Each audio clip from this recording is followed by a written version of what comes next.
What causes lunar eclipses according to Philippine mythology? The answer lies in a tale as old as time, in the story of Bakunawa, a mythical sea serpent that has captured the imagination of the Visayan people for generations. This is Bakunawa, a goddess of unparalleled charm, who, due to the jealous of her siblings, was transformed into a sea serpent of monstrous proportions. Her mouth, it was said, was as large as a lake, and her luminous belly could be seen shimmering beneath the waves. Yet, the Bakunawa was not content dwelling in the depths of the sea. She had a desire for the celestial bodies that adorn the night sky, particularly the 7 moons that once graced the heavens. Her longing was so intense that she would rise from the ocean's depths to devour these celestial orbs, causing the world to plunge into darkness. A phenomenon we now understand as lunar eclipses. The people feared these periods of darkness, believing it to be a sign of the end times. To prevent the Bakunawa from swallowing the moon completely, they would create a cacophony of noise, banging on pots and pans and beating drums. This clamor, they believed, would frighten the Bakunawa, causing her to spit out the moon and retreat back to the ocean depths. There have been tales of brave heroes who attempted to slay the Bakunawa, yet in most narratives, she remains an elusive and powerful entity, a symbol of the untamable forces of nature and the enigmatic mysteries of the deep blue. Do mythical creatures exist, or are they merely figments of our imagination, spun into existence by the threads of folklore and legend?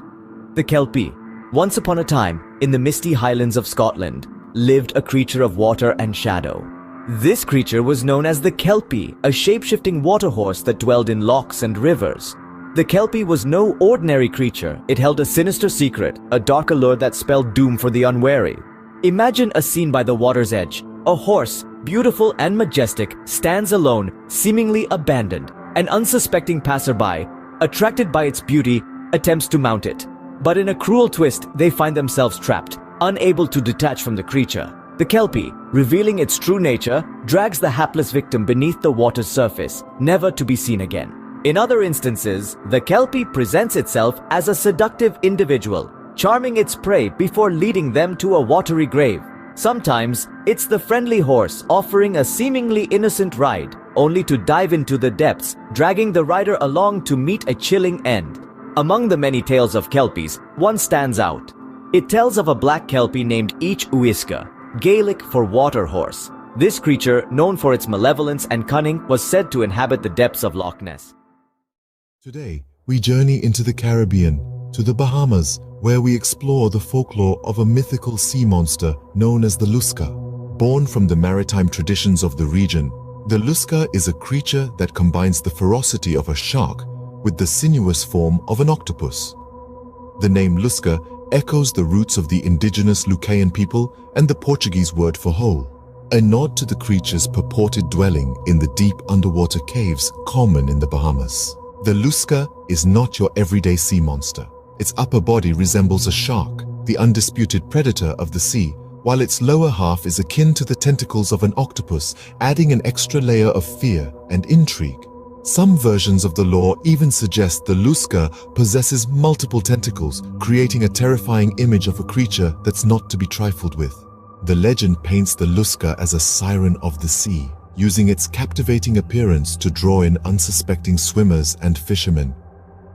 Once under its spell, the victims are said to be dragged into the depths of the sea, vanishing without a trace.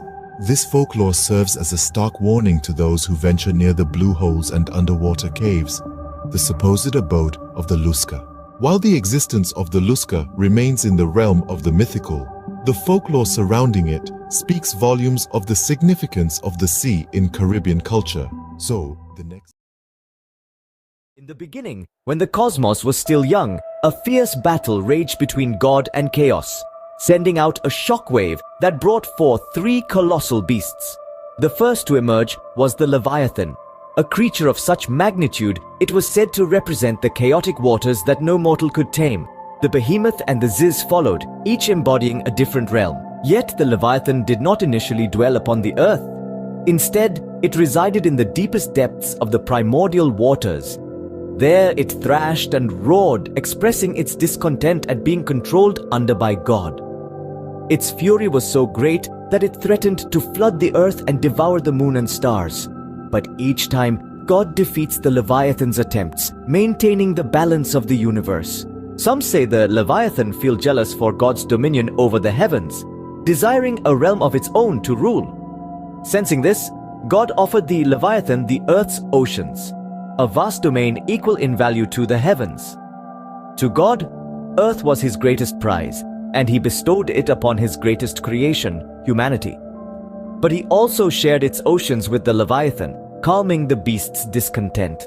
With the oceans as its realm, the Leviathan found peace. It coexisted with its siblings, the behemoth and the ziz, each dwelling within their respective realms. The Leviathan, once a symbol of chaos and fury, became a testament to the power of God and the balance of the universe. Have you ever pondered the question, what if the world as we know it was wrapped in the coils of a great serpent? This may sound like the stuff of fantasy, but in the rich tapestry of Norse mythology, this very concept exists in the form of Jormungandr, the Midgard serpent. Born from the union of Loki, the trickster god, and the giantess Angerboda, Jormungandr was destined for a life unlike any other. Alongside its siblings, the wolf Fenrir and the half-dead, half-living Hel, Jormungandr was a creature of extraordinary power and size. But the All-Father Odin took one look at the serpent and, recognizing the threat it posed, cast it into the sea surrounding Midgard, the realm of humans. In these watery depths, Jormungandr thrived, growing so large that it encircled the entire world tail in mouth. This image, known as the Ouroboros, has come to represent the eternal cycle of life, death, and rebirth. Jormungandr wasn't just a giant sea serpent though. Its destiny was entwined with the very fate of the world. As foretold in the ancient prophecies of Ragnarok, the serpent would release its tail, signaling the beginning of the end. Chaos would ensue, and Jormungandr would rise from the sea to join the final cosmic battle. And who would it face in this apocalyptic showdown? None other than Thor, the god of thunder. The prophecy detailed a fierce confrontation between Thor and Jormungandr, a battle so intense it would shake the very foundations of the cosmos. Despite his might, Thor would manage to kill the Midgard serpent, only to succumb to its venomous breath and die shortly thereafter. Its story is a stark reminder that even the gods are subject to destiny, and that every beginning, no matter how glorious, has an end. Don't forget to subscribe my channel. Until then, bye-bye.